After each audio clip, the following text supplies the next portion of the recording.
Welcome back to Eliances Heroes, where heroes in business align.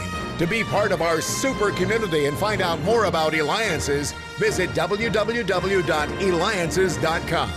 Now, back to our super host, David Kogan, founder of Eliances. Yeah, so it's just incredible. I mean, we started off the show with Alex LaCroix, the co-founder of Mental Mojo. You can reach him at mentalmojo.me. And we just had the founder of Hint Water, Carr Golden, who could be reached at Drink Hint. And later on, we're going to have, you ready for this? The new dragon from Dragon's Den. That's the Canadian version of Shark Tank. But let's get started with our next hero. And by the way, too, thank you for the feedback that we had from having the CEO of PF Chang's on and recently the founder of CNBC. That feedback has been just flowing in. So our next hero, well, he's a serial entrepreneur. And quite honestly, I don't even know where to start because you've done a gazillion things. Like 10 lifetimes, I tell you. He started and exited many businesses. And also, too, most notably, Raw Sushi. Todd Belfer, who is with Canal Partners. Todd, tell us before we get all this in is how did this all come to be with you even getting involved within doing entrepreneur? Because you are a true serial entrepreneur. Well, thanks for having me, David. I appreciate it. And I think the reason I became an entrepreneur is because nobody would hire me for a job out of college. So I really didn't have a choice but to kind of start my own businesses. I had a job for 6 months and realized I couldn't sit still for more than 5 seconds and said I'd better go out and start my own companies. Excellent. And you are with Canal Partners, an investment firm. Tell us more about Canal Partners and how long you've been doing it and the various things you've invested in. I started Canal Partners 9 years ago. I actually think it was the week that Lehman Brothers went out of business in 2008. So it was a really good time to start a venture capital firm because nobody's phone was ringing and nobody was writing checks. But I started that firm in 2008, and we invest in software companies that have $1 million of recurring revenue that are in the first 4 or 5 years of business. We don't want companies that have been around for too long. SaaS companies, which is software as a service. And then we're geographically focused. We focus in Arizona, Southern California, Atlanta, kind of the Southeast, and then also Colorado. So we stay out of the big markets, San Francisco, Boston, New York, Austin, Texas. We stay out of the top tier venture capital markets. Now, as a serial entrepreneur, you've helped or you've started Employee Solutions, MD Labs, NetTime Solutions. Of all of these companies and stuff, what have you found most unique? Is there anything in common with all of them? Is each one really particularly unique of its own, just as far as the culture or the way in which you've been involved with them?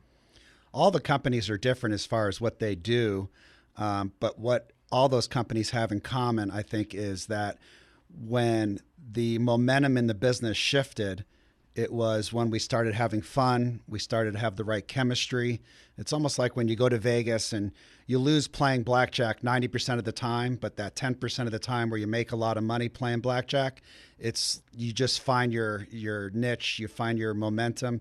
It's the same way in business. It's like when all the stars are aligned, the business comes together, the customers line up, the employee morale is high.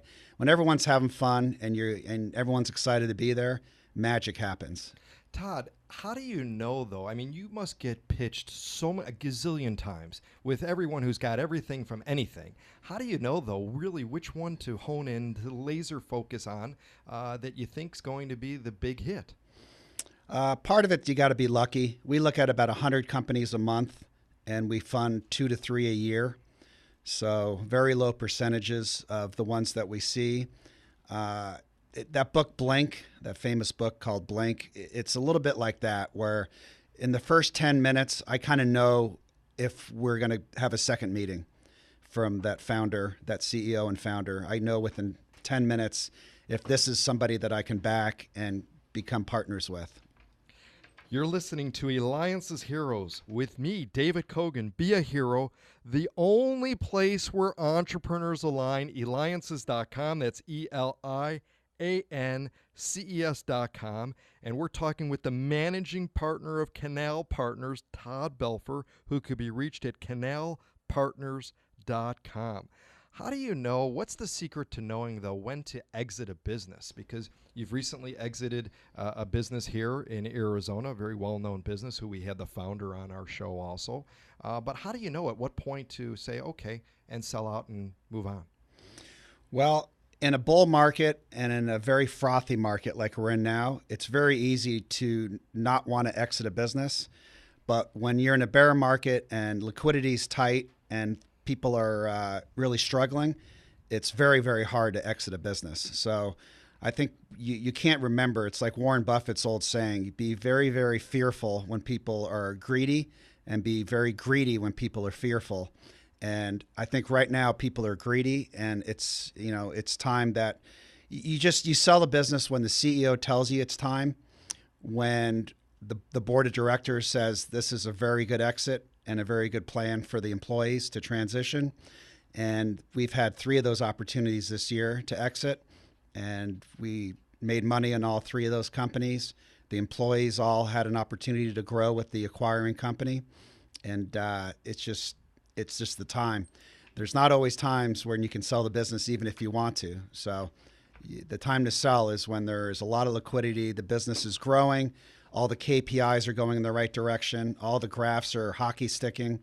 That's the time to sell it. You don't want to sell a business when the KPIs and the financials are going the wrong direction. And not only that, you're also involved and you sit on a number of board of directors in many companies like Allbound, Pet Desk, Lightpost Digital, Mobile Logic. I mean, the list just goes on. And being on a board of directors, what do you see as being the biggest benefit to being on a board of directors? Because again, you must be asked a gazillion times, will you sit on this board and that board and so on? I think the main directive of a board of director is to make sure. My next door neighbor was a very famous business person in Phoenix, and he used to tell me the definition of a board of director is to do one thing, and that's to fire the CEO if and when that time comes about. And if the CEO is doing his or her job, then there's not a lot for the board of directors to do except approve stock options, approve financing, approve budgets. But the CEO really, it's his or her responsibility to run the business, day-to-day operations, and make sure there are no ethical or moral boundaries being broken. So we're very cautious of that. We want to make sure that the CEO is not breaching his or her duties of that title. Now, we also, too, have many listeners that have children, and we want to know some of those secrets that you could share with the parents that are listening now, really to go about maybe some secrets that they can instill in their children to at least start and to be successful. Like really, you've been so successful, everything you seem to touch turns to gold, what they can do to help maybe educate or foster their children. I think one thing is don't take yourself so seriously. I think there's so much pressure from parents to kids to succeed in sports and academics and socially. And I think children take themselves very, very seriously. In our family, if you can't be teased, you can't be in our household.